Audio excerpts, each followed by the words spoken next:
Alright, so today we're going to be talking about the ACSL computer number systems. So let's start with the number system that we all know the most, which is the decimal system. So the des in the decimal system stands for 10, and that's because the base here is base 10. So let's look at what that means in the number 1230.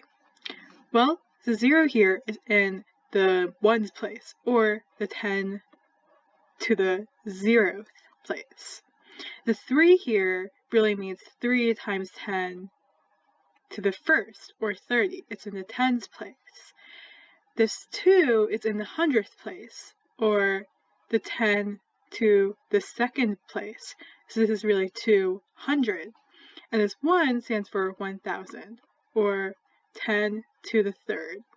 So here, what these numbers really represent, what these digits really represent, are how many of each of these multipliers we have. So as you can see, the pattern goes, we have the base, and we also have the exponent that goes, that increases from 0 to whatever, from right to left.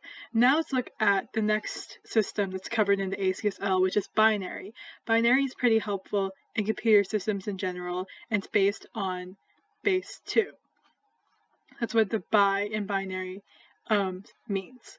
So let's apply what we learned here with decimal, and let's use it in binary. So this 1 is again in the ones place, or 2 to the 0th. This next place is going to be our base to the 1st. So this 0 is representing 0 times to the 1st, or 2. So now let's move on to the next one, which is going to be 2 to the 2nd. So this 1 is in the 2 squared place, or the 4th place, and this final one is in the 2 to the 3rd place. Now if you wanted to convert this into decimal, all you have to do is multiply the purple number and the blue number and add it all up. So why don't we do that right now? Choose a different color. Let's do white. Okay, so let's do it. Let's multiply it. So 1 times 2 to the 3rd, that's going to be 8. And then we have 4, and then we have 0, and then we have 1. So if you add all these together, you get 13. So when we're converting this into decimal, we just find out what each of the places are going to be, and we multiply them and add them up. Okay, now let's do this again with the next system, which is the octal system. The oct here is for 8, like an octopus. So let's look at what each of the places here are in this number 647, but it's not actually 647, so let's just call it 647. So this is going to be in the 8th, right, because our base is 8, 8 to the 0th place. This is going to be an 8 squared place. No, sorry, it's going to be an 8 to the 1st place, and this is going to be in the 8 squared place. So we have a 7 in the 1st place, in the ones place. We have a 4 in the 8th place, and we have a 6 in the 64th place. And if I were to add more numbers over here, the places would keep on increasing exponentially from 8 to the 0th, 8 first, 8 second, 8 third, and so on. So, okay, so let's convert this number into decimal by multiplying each of these numbers and adding them up. So 6 times 8 squared, let's use the calculator for that. 6 times 8 squared is 384. So we have 384 plus 4 times 8, which is 32, plus 7 times 1, which is 7, and let's add these up again using the calculator, because you're allowed to use the calculator during the ACSL. That's going to be 423 in decimal. Oh, new note. How do you denote what base a number is? Because right now this number could be anything, right? Well, what you want to do is you want to add a little, you're going to put the base in a tiny little number next to the number. So this is going to be a base 10, so you put a tiny little 10 subscript next to it.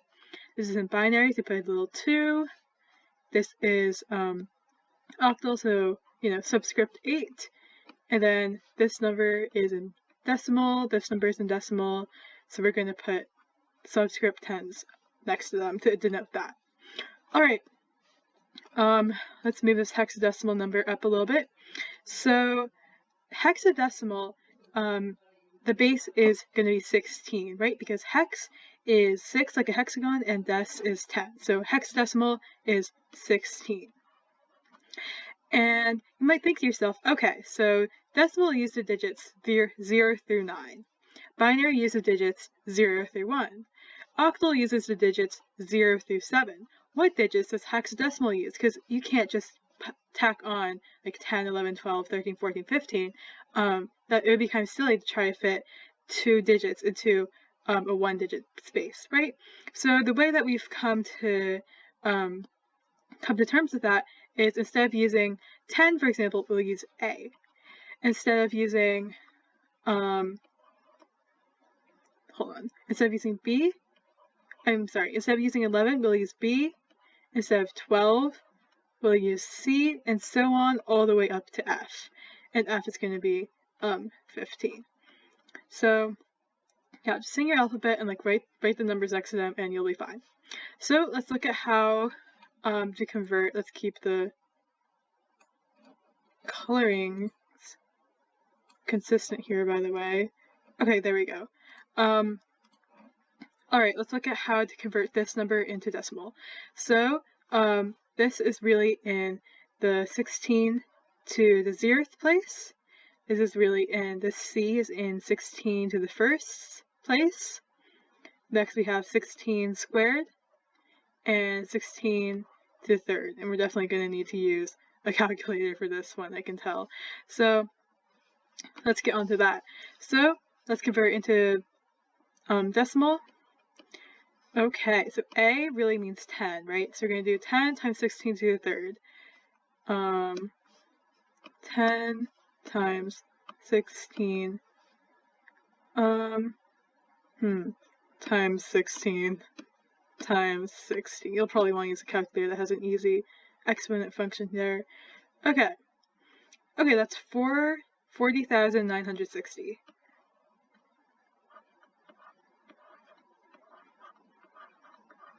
And then we have 2 times 16 squared.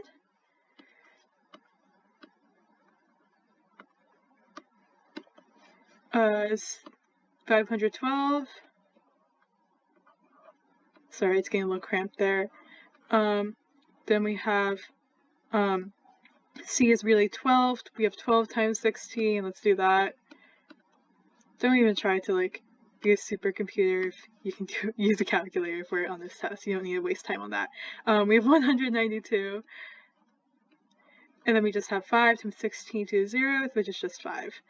Okay, now let's go ahead and add all of that up. Base 10. Okay, so there is a quick guide to how to convert between different systems back to decimal. Alright, now let's look at how we go the opposite direction, which is from decimal to other bases. So start with binary. So the way you really want to do this is start with 4,226. And you say, okay, what's the biggest power of 2 I can fit into this? So let's see what the biggest 2 to something we can fit in is. So let's try 2 to the 10th. As you can see, that's going to be too small. And 2 times that is also going to be too small. So let's just try, let's make a leap and try 2 to the 12th. Okay, that looks like that's going to fit perfectly. 4,096, that is going to fit. And you know that 2 to the 13th is going to be too big because that's going to be twice this number, which is definitely going to be too big. So now we know that the biggest thing we can fit is n equals 12 here. So we know that 2 to the 12th is equal to 4,096. And that's the biggest we can fit in. So what are we going to do? Now we're going to like put in all our places on this line, I guess. So we have 2 to the 12th. We're going to have 2 to the 11th, 10th, 9th, all the way down to 0. So let's fill that in for a second. 6, 5, 4, 3, 2, 1, 0. Okay. So here are all our places. And we're going to put 1 for places that we've got covered, that answered this question. Now what are we going to do next? Well, we're going to subtract what we just covered, basically. So we just covered 4,096 with that one digit. And oh gosh, let's do some quick math. Alright, so now we're left with 130. So let's find out what the biggest 2 to the n fits into that. So let's try 2 to the 6th. Okay, now let's try 2 to the 7th. And hey, what do you know? That fits perfectly. So we can put, and we know that 2 to the 8th, by the way, is going to be too big. As you can see, that's not going to fit into 130. So let's go back one, and we're going to say that the biggest number we can fit into 130, that's 2 to something, is 128, or 2 to the 7th. So in the 2 to the 7th place, we're going to put another 1. And by the way, you can go ahead and clear out all of this stuff with zeros, because you know that all of these places can't have anything, or else the number will be too big. Alright, now that we have 128, let's subtract that from the number, and we'll get 2. Alright, so now we have a pretty definitive answer. What's the biggest 2 to the n that fits into 2? Well, that's just going to be 2 to the 1. So we're going to put 1 in that place. We're going to zero out everything else, because if we had a 1 there, it would be too big for this number. Alright, and we can put a 0 in the 0th place, because 2 minus 2 is equal to 0. Alright, so by just asking this question over and over again, what is the biggest 2 to the n that fits, and then subtracting the answer and putting a 1 in the place that we found fit, we've gotten our final answer, which is this huge number. Alright, now let's repeat the same process that we just used for binary to convert this into octal. So octal is going to be slightly different in that it's not just a choice of 1 or 0, it's going to be a choice of all the digits between 0 and 7. Alright, so here I am figuring out that 8 to the 4th is the greatest number that fits into 4226. Here I am subtracting that and finding that I get 130 as the remainder. And of course I can only fit 1 of 8 to the 4th before, but here I can fit 2 of 8 to the 2nd, right? Because 8 squared is 64, and I can fit 2 of that into 130. That gives me 128, which gives me a remainder of 2. So all that's left is to put 2 in the final place. So yeah. Okay, let's repeat this one more time to convert this number into hexadecimal. Okay, so the biggest 16 to the n that fits is going to be 16 to the 3rd, or 4096. And here I am putting down the places. And the next thing after that, the drills can be 130 as the remainder. And the biggest thing that can fit into that is not 16 squared. 16 squared, it's too big, so I put a 0 there. The next biggest thing that we can fit in is 16 to the 1st, or 16. And in fact, we can fit 8 16ths in there, so that's why I wrote an 8 there. 8 times 16 to the 1st is 128, which leaves us with a remainder of 2. And finally, I put 2 in the last place. There you go. Now that we've done that, let's scroll down and look at how we convert between these bases. So, of course, you could definitely 100% choose to convert this number into decimal and then into octal and hexadecimal, but there's actually a much easier route. So let's look at it. So octal, what you're going to do is you're going to start from the right, and you're going to take every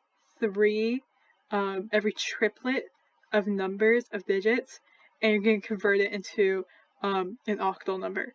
So, and of course, if it's not a multiple of 3, that's perfectly fine, because, let's give these little brackets, but because you can just add a 0 at the front, and that works. So, and these are a little hard to see, but I'm breaking this up into triplets.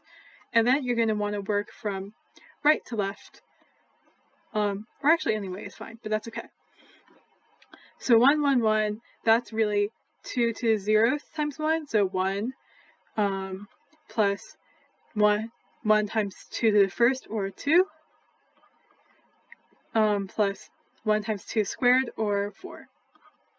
So 4 plus 2 plus 1, that's going to be 7. So that's going to be in your rightmost place for octal. Just repeat these steps really quickly. Now that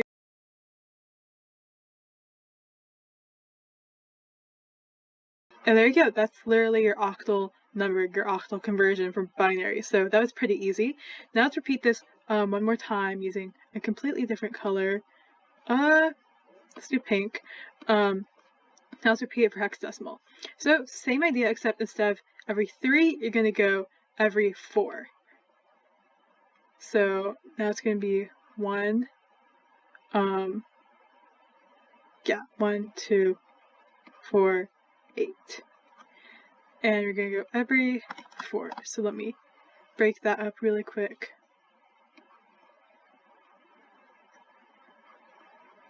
And for this first one, just add a bunch of zeros to the front. And there you go. Alright, so now let's do this again. I know this is kind of hard to read, but you get what we're doing.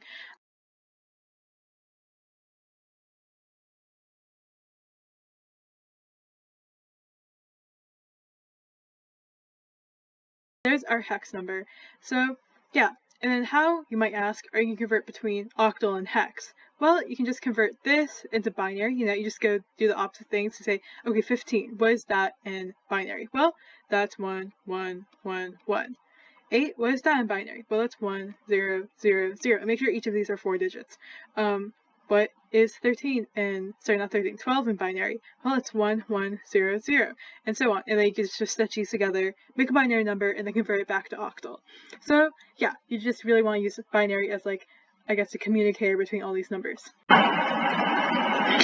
Okay, thanks for tuning in. If you think you got it from here, you can definitely stop watching, but I'm going to do some sample problems from the ACSL wiki just to finish off this lecture. So let's look at this problem where we have to solve for x, where x in hexadecimal is equal to 3676 in octal. So let's do that. As I said earlier, all you need to do is convert it into binary and then back into hexadecimal. So let's do that. Let's go right to left.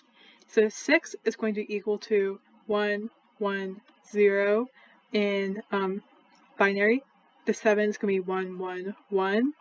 Another 1, 1, 0, right, because it's 4 plus 2, that's 6, 4 plus 2 is 1, is 7, and then finally we have 0, 1, 1, and if you stitch this all together, that's this number in binary. Now let's do it, can't find purple, oh yeah, I guess we'll use pink. So now let's do this, and let's convert this back into hexadecimal. So now we have 1, 1, 1, 0, or 8 plus 4 plus 2, which is 14, or E. Alright, let's do the next 4, which is going to be these. So we have 8 plus 2 plus 1, or 11, which is B. And finally, we have this, which is 4 plus 2 plus 1, or 7. So that's our number in hexadecimal. X equals 7BE. Cool. Now let's do sample problem 2. Let's solve for x in the following hexadecimal equation. X equals F5 AD hexadecimal minus 6, 9 EB hexadecimal. Alright, well, subtraction works more or less like it does usually, so let's just do that. D minus B, well, B is going to be 11, and D is going to be, sorry, let's do this since I still need help with this, apparently.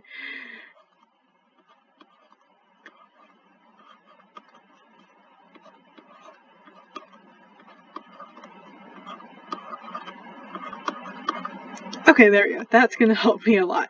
Alright, so D minus B is just going to be 2. Because 13 minus 11 is 2. Alright, let's do A minus E. Well, you can't do that because A is less than E. So what you're going to do, you're going to do like that old carryover trick where you turn this 5 into a 4. And now this A is going to be 16 plus A. Well, 16 plus A, that's 26. 26 minus 14 is going to be equal to, 12. So that's going to be a C there. Now let's do 4 minus 9. Well, you can't do 4 minus 9 because 4 is less than 9. So again, we're going to carry over. This F becomes an E, and this 4 becomes 16 plus 4, or, just do that, 16 plus 4. So 16 plus 4, that's going to be equal to 20. 20 minus 9 is equal to 11. My bad, so that's B. So as you can see, you can not know arithmetic and still do well on the ACSL. E is equal to 14. 14 minus 6 is 8. And there you go. That's what X is equal to in hexadecimal. Alright, let's do number 3. How many numbers from 100 to 200 in base 10 consist of distinct ascending digits and also have distinct ascending hex digits when converted to base 16. So why don't we just list out all the numbers starting off. So let's do 1, 2, 3. Okay, so here are all the numbers that we need to convert to hex. That's okay because a lot of these are ascending.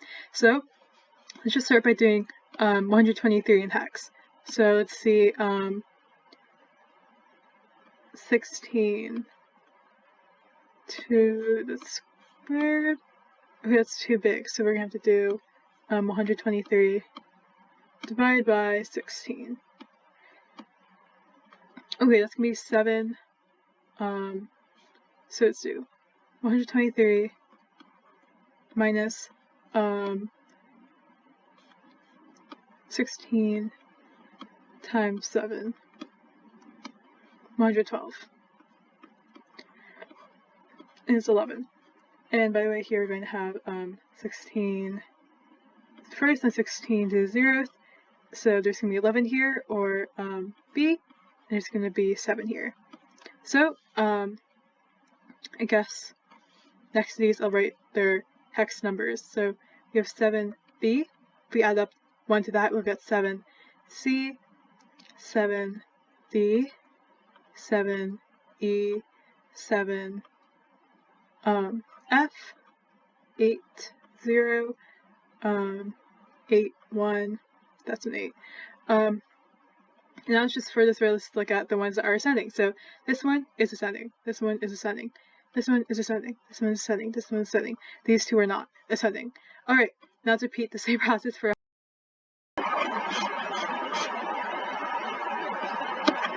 Alright, and there we go. All the pink underlined ones are in the answer. So it's going to be 120. So it's 1, 2, 3, 4, 5, 6, 7, 8, 9, 10, 11, 12, 13. So yeah, there we go. That's the lesson.